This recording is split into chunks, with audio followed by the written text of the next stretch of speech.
Welcome to jobs अड्डा। आप बच्चों ने जो कल रिस्पांस दिया है हमारी पहली एक ही वीडियो पे, बहुत जबरदस्त रिस्पांस था। और आपके कमेंट जब मैंने रात को पढ़े, मुझे लग रहा था कि मैं आज ही अभी इसी वक्त उठूं और नई सी वीडियो स्टार्ट कर दूं बनाना। मगर जरा इस बड़े सेटअप को बनाने में वक्त लगता है, स्लाइडें बनानी और उन पे फिर तैयारी करनी, फिर चीजें आपके सामने लाना वक्त लगता है। मगर अब सारा सेटअप रेडी हो गया है। चाहे मॉडर्न हिस्ट्री हो, अकाउंट हो, स्टैट हो, पूरा सिलेबस हम अब बहुत जल्दी डालने वाले हैं। देखो, अब से हम अभी स्टार्ट करने वाले हैं इंडिया की मॉडर्न हिस्ट्री। बट आप हेडिंग डालो अपनी नोटबुक पे हिस्ट्री और मेरे साथ लिखते जाओ चीजें। हिस्ट्री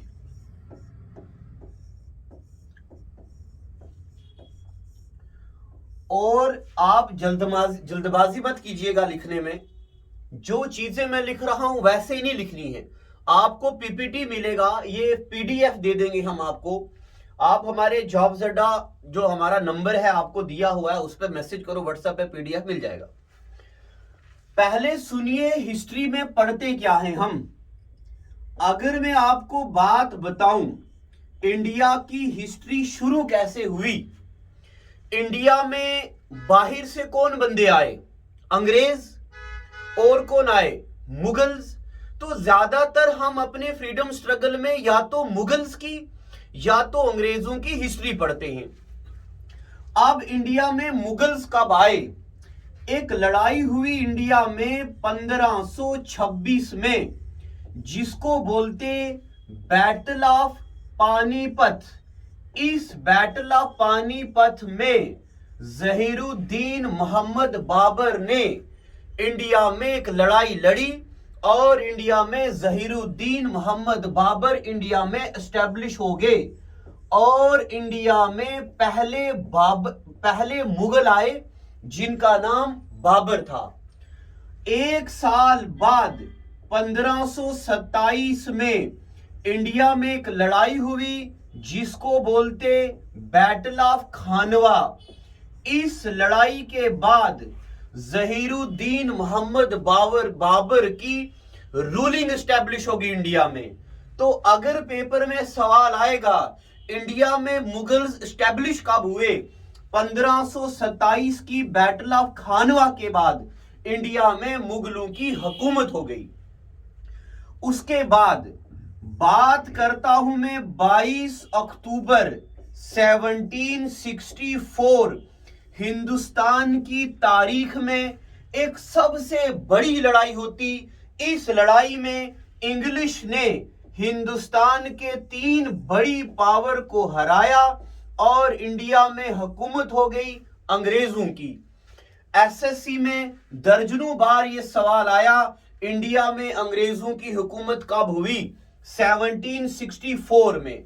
तो अब आपको दो बातें पता चली, इंडिया में मुगल्स कब आए 1526 के बाद, इंडिया में अंग्रेजों की रूलिंग कब हुई 1764 की बैटल ऑफ बक्सर के बाद। मगर हमारे सिलेबस में मेंशन है फ्रीडम स्ट्रगल ऑफ इंडिया, यानी कि इंडिया में अंग्रेजों की हुकूमत कैसे आई और इंडियंस ने कैसे आजादी की जंगें लड़ी।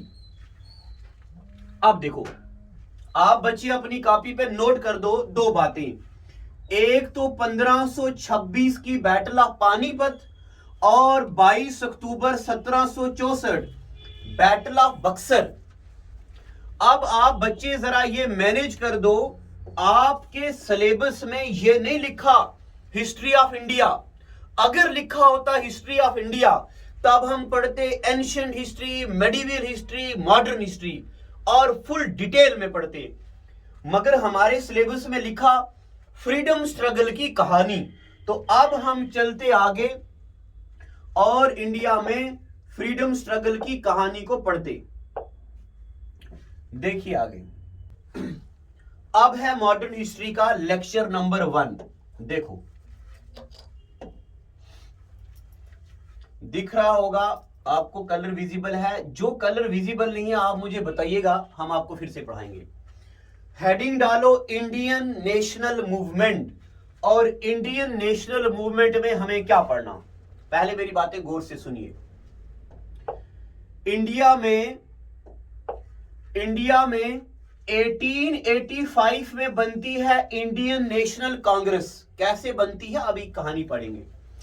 1905 तक इंडिया के इस टाइम पीरियड को बोलते हैं मॉडरेट फेज। अब मॉडरेट फेज क्या होता? इंडिया में आगे अंग्रेज, सारे इंडियन अंग्रेजों की बातें सुन रहे हैं, जो भी अंग्रेज बोल रहे हैं इंडियन बोल रहे हैं ये सच है सच है सच है, और इंडियन अंग्रेजों की बातें मान रहे।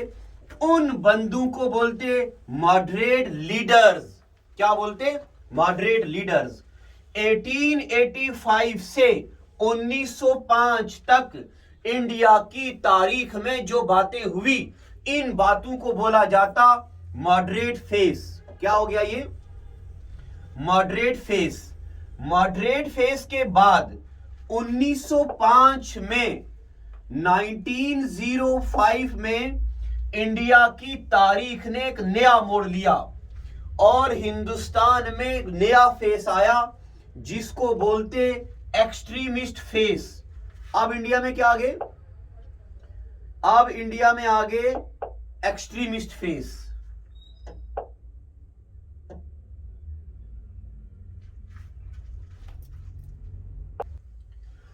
मॉडरेट फेस के बाद दूसरे नंबर पे इंडिया पे आता एक्सट्रीमिस्ट फेस।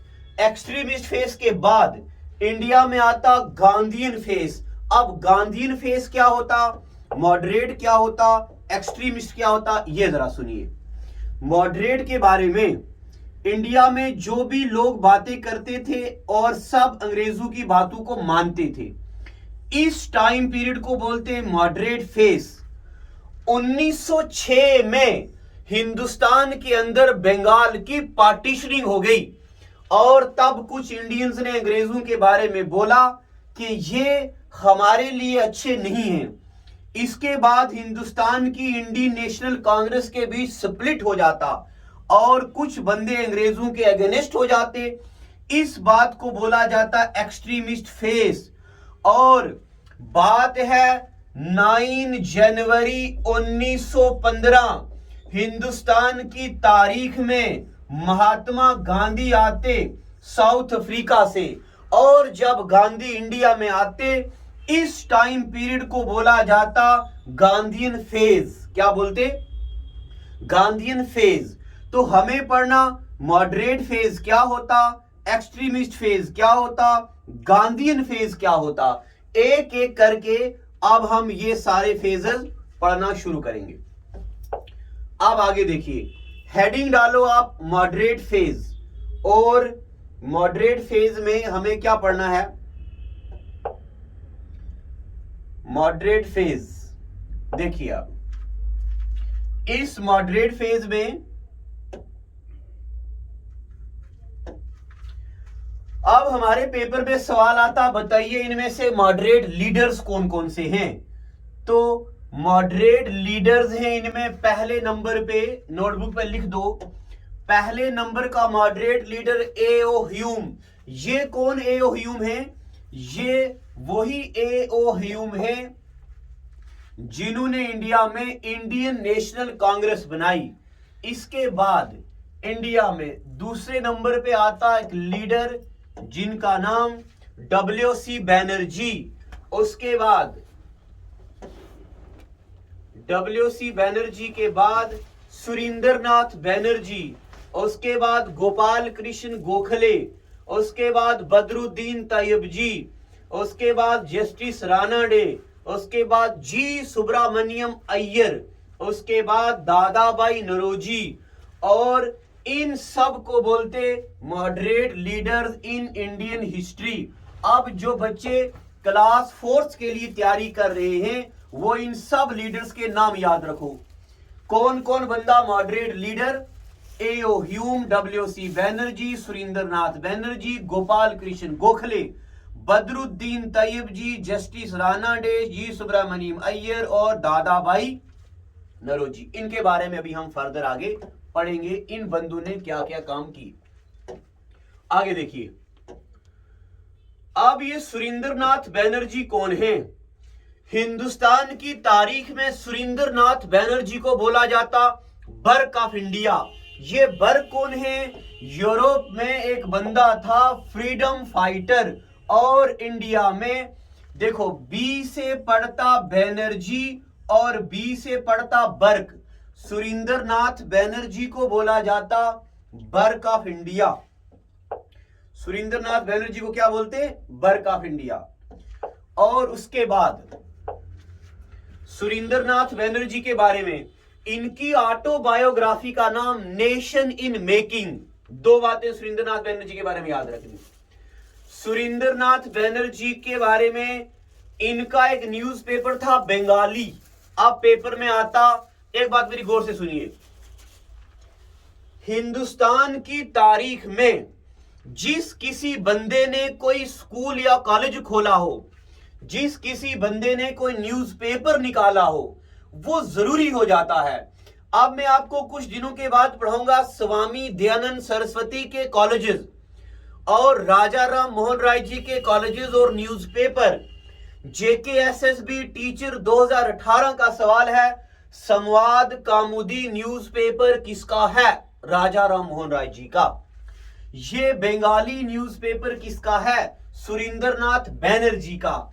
ये बातें पेपर में पूछी जाती।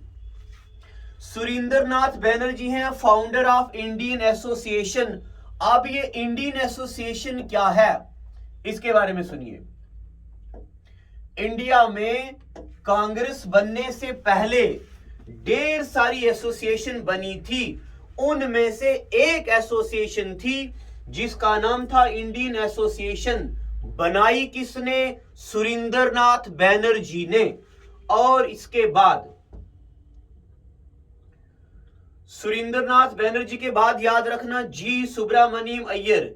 जी सुब्रमण्यम अय्यर को बोला जाता grand old man of South India. अब जरा पेपर में आएगा, who is known as grand old man of India. क्या बोल रहा हूं मैं? Grand old man of India Dadabhai Naoroji. ये है grand old man of South India. Who is known as grand old man of South India? South India के grand old man है G Subramaniam Iyer. इन्होंने निकाला न्यूज़पेपर दी हिंदू। क्या न्यूज़पेपर का नाम है? दी हिंदू। और एक दूसरा न्यूज़पेपर स्वदेश मित्राम। तो स्वदेश मित्राम न्यूज़पेपर किसका? जी सुब्रमण्यम अय्यर का। उसके बाद Dadabhai Naoroji, he is known as grand old man of India. Who is known as grand old man of India? Dadabhai Naoroji. Grand old man of South India G Subramaniam Iyer. Grand old man of India Dadabhai Naoroji. अब दादा भाई नरोजी के बारे में एक बात बताते हैं आपको। अंग्रेज इंडियंस को अपने साथ लगने नहीं देते थे उस वक्त, बट दादा भाई नरोजी को अंग्रेज अपने साथ बिठाया करते थे, इसलिए इनको बोला जाता इंडियाज एम्बेसडर ऑफ इंग्लैंड। यानी कि इंग्लैंड में इंडियन के रिप्रेजेंटेटिव हुआ करते थे। अब पेपर में आएगा, which of the following leader was known as India's ambassador in England? तो दादा भाई नरोजी। इनका न्यूज़पेपर वॉइस ऑफ इंडिया और एक न्यूज़पेपर रस्त गुफ्तार। ये चीजें नोट कर लो, आपके सिलेबस में लिखा इंडियन न्यूज़पेपर्स। तो इंडियन न्यूज़पेपर मतलब पेपर में एग्जामिनर पूछेगा वॉइस ऑफ इंडिया न्यूज़पेपर किसका? दादा भाई नरोजी का। रस्त गुफ्तार न्यूज़पेपर किसका? दादा भाई नरोजी का। ठीक है यहां तक। और इन्होंने किताब लिखी poverty and un British rule in India. इस किताब में इन्होंने लिखा कि अंग्रेजों को कोई पूछने वाला क्यों नहीं है, आखिर अंग्रेज हमारी प्रॉपर्टी क्यों ले जा रहे हैं।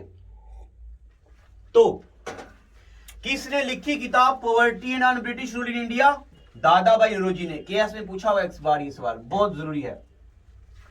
उसके बाद दादा भाई नरोजी ने कमीशन अपॉइंट की, जिस कमीशन में इन्होंने बोला कि भाई एक ऐसी कमेटी बनाई जाए जिस कमेटी में ढेर सारे इंडियंस हों और वो देखें आखिर अंग्रेज क्यों हिंदुस्तान को लूट रहे, यहां का रॉ मटेरियल ले जा रहे, वहां बना के इंडिया में महंगे दामों में बेच रहे।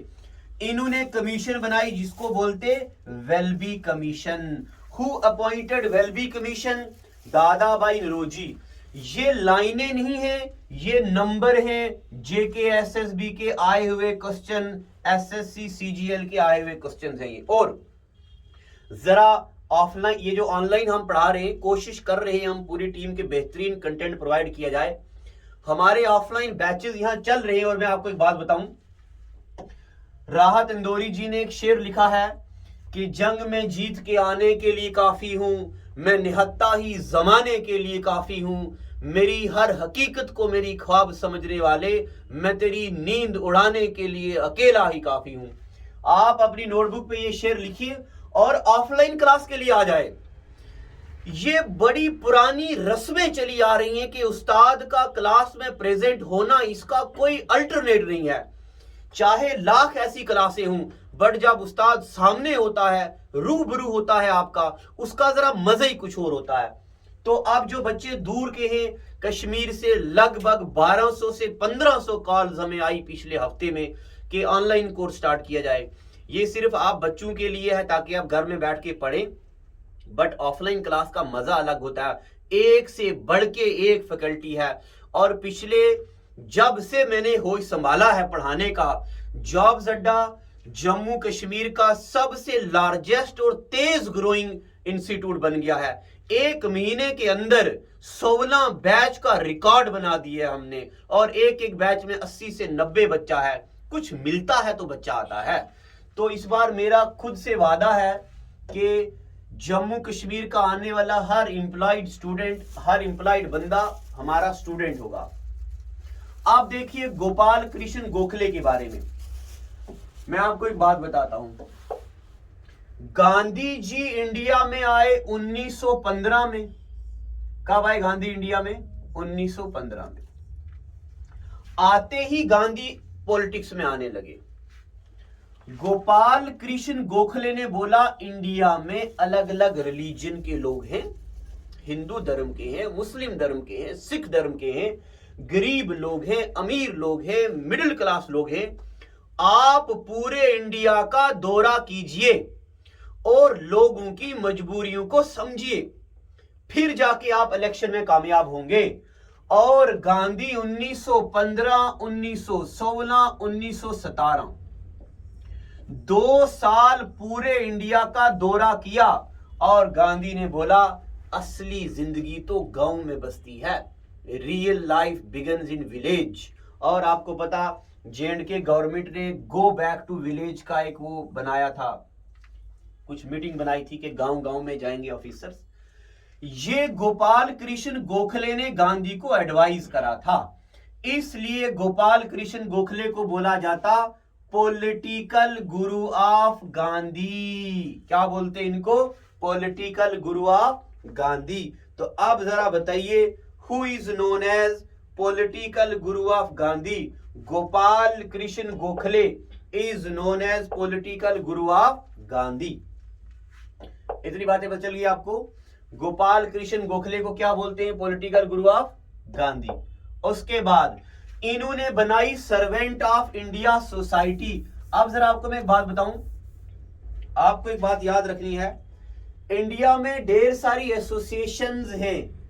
एक का नाम है, इसको मैं जरा याद करता हूं, सुनिए। एक का नाम है सर्वेंट ऑफ पीपल सोसाइटी, एक का नाम है servant of India society. Servant of India society किसने बनाई? गोपाल कृष्ण गोखले ने। इसमें ये इंडियंस लोगों की हेल्प कर रहे हैं, अंग्रेजों की भी कभी कभार यहां हेल्प होती। तो सर्वेंट ऑफ इंडिया सोसाइटी किसने बनाई? गोपाल कृष्ण गोखले ने। सर्वेंट ऑफ इंडिया सोसाइटी किसने बनाई? गोपाल कृष्ण गोखले ने। इनका एक न्यूज़पेपर था सुधारक। तो सुधारक न्यूज़पेपर किसका? गोपाल कृष्ण गोखले का। इसके बाद अब ये इंडिया में हो गए मॉडरेट बंदे। अभी हमने क्या पढ़ा इंडिया में? Moderate leader. अब जरा मेरी बातें गौर से सुनो। हमने अभी तक पढ़े हैं इंडिया के मॉडरेट लीडर्स। ये मॉडरेट लीडर्स क्या कहते हैं? जो भी बात अंग्रेज कह रहे हैं वो सारी की सारी सही है। मगर अब क्या हुआ देखिए, ये है इंडिया का ईस्ट इंडिया।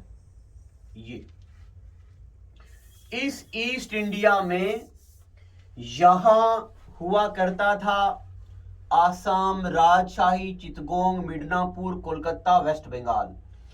इस पूरे को मिला के बोला जाता था बंगाल। ये पूरा हुआ करता था बंगाल। और 1905 में इंडिया में आए लॉर्ड कर्जन, एक अंग्रेज, लॉर्ड कर्जन। इन्होंने बोला कि हम क्या करेंगे? लॉर्ड कर्जन ने बोला हम इंडिया में बंगाल की पार्टीशनिंग करेंगे। कौन आए इंडिया में? Lord Curzon. लॉर्ड कर्जन ने कहा हम इंडिया में बंगाल की पार्टीशनिंग करेंगे। क्यों? क्योंकि 8 करोड़ पर्सन है बंगाल में, इनको रूल करना पॉसिबल नहीं है। और 1906 में बंगाल को 2 हिस्सों में डिवाइड कर दिया गया। एक तरफ बना दिया गया ईस्ट बंगाल, दूसरी तरफ बना दिया गया वेस्ट बंगाल। बंगाल के लोगों में इतनी यूनिटी थी, हिंदू मुस्लिम सारे धर्मों में यूनिटी थी। और 1905, 6, 7, 8, 9, 10 इतने साल बंगाल में एजिटेशन रही। सब लोग बोल रहे कि बंगाल की डिवीजन नहीं होनी चाहिए, डिवीजन नहीं होनी चाहिए। बंगाल की डिवीजन के बाद हिंदुस्तान की तारीख ने नया मोड़ ले लिया। जो बंदे थे मॉडरेट, उनमें 3 बंदे खड़े हो गए। एक का नाम लाला लाजपत राय, एक का नाम बाल गंगाधर तिलक, एक का नाम अरबिंदो घोष और एक का नाम बिपिन चंद्र पाल। ये तीनों खड़े हुए और इन्होंने अंग्रेजों के अगेंस्ट क्या कर दिया? अलग एसोसिएशन बना दी और इनको बोला जाता एक्सट्रीमिस्ट फेज। क्या बोलते हैं इनको? Extremist phase. अब हमें पढ़ना इंडिया में एक्सट्रीमिस्ट फेज के बारे में और उससे पहले बंगाल की पार्टीशन। गौर से इन डेटों को याद कीजिए। 7 जुलाई 1905 हिंदुस्तान की तारीख में आते लॉर्ड कर्जन, नाम भी याद रखना, और लॉर्ड कर्जन इंडिया के बंगाल को 2 हिस्सों में डिवाइड करते। 7 जुलाई 1905 लॉर्ड कर्जन बंगाल को 2 हिस्सों में डिवाइड करते और 16 अक्टूबर 7 जुलाई को बंगाल की अनाउंसमेंट होती और 16 अक्टूबर 1905 बंगाल को 2 हिस्सों में डिवाइड करा गया। बंगाल की डिवीजन कब हुई? 16 अक्टूबर 1905। क्या रीजन था आखिर? इसका रीजन था कि भाई हिंदू मुस्लिम यूनिटी को ब्रेक करना। ये रियल रीजन हुआ करता था। और क्या रीजन था? कि ब्रिटिश को अपनी पावर दिखानी थी। ये 2 रीजन थे जो हिडन रीजन थे, बट असली में इन्होंने रिप्रेजेंट क्या करा कि भाई बंगाल की पॉपुलेशन इतनी ज्यादा है, हम इसको कंट्रोल नहीं कर सकते। 78 मिलियन लोगों को कंट्रोल नहीं कर सकता लॉर्ड कर्जन, इसलिए बंगाल को डिवाइड कर दिया गया। अब इससे हुआ क्या? यहां पे रीजन लिखा है, यहां पे रीजन नहीं आना चाहिए था, मैं जरा एरर ठीक कर देता हूं। यहां पे लिखो आप रिजल्ट, बंगाल की पार्टीशन का रिजल्ट क्या हुआ। जब बंगाल में हुई पार्टीशन, इसने क्या कर दिया? इंडिया की फ्रीडम स्ट्रगल में इंडियन नेशनल मूवमेंट को 2 हिस्सों में डिवाइड कर दिया, यानी कि स्वदेशी मूवमेंट। क्या बन गए? स्वदेशी मूवमेंट, जिसको बोलते एक्सट्रीमिस्ट। अब हमारे पेपर में सवाल आएगा कि बताओ इनमें से एक्सट्रीमिस्ट लीडर कौन कौन था। तो इनमें से एक्सट्रीमिस्ट लीडर हमें याद रखने, क्या क्या एक्सट्रीमिस्ट लीडर हमें याद रखने हैं, किन किन बंदों का नाम। अच्छा पहले ये सुन लो बात, ये एक बार ये सुन लो पहले। 1905 को हुई बंगाल की पार्टीशन। 1905, 1906, 1907, 1908 ये दंगे फसाद चलते रहे। 1911 में इंडिया में आते एक अंग्रेज जिनका नाम लॉर्ड हार्डिंग ने 1911 में दिल्ली को इंडिया की कैपिटल बना दिया और आसामीज बोलने वालों के लिए आसाम स्टेट बनाया, बंगाली बोलने वालों के लिए बंगाल स्टेट, ओडिया बोलने वालों के लिए उड़ीसा, हिंदी बोलने वालों के लिए बिहार। ये 4 स्टेट बन के on the basis of language. CGL 2018 का सवाल कि जब दिल्ली दरबार लगा था कौन अंग्रेज इंडिया में आया था, तो इस वक्त इंडिया में आए जॉर्ज फिफ्थ। कौन आया बंदा? George fifth. ये जितनी बातें मैं बोल रहा हूं पेपरों के सवाल हैं, आपको पेपरों में दिखेंगी ये चीजें। ये बाल सफेद करवा दिए पढ़ा के हमने, तो बहुत लंबा तजुर्बा हमारा पढ़ाने का। आप जब पेपर में बैठेंगे तब आपको याद आएगा मास्टर बातें तो सही बोल रहा था, बट काश हमने पढ़ लिया होता। तो ये चीजें पेपर में आई। 2018 का CGL के पेपर में आया हुआ, ये स्टेट बन दिए गए ऐसे। उसके बाद आगे लिखने की जरूरत नहीं है, सारा हम आपको देंगे।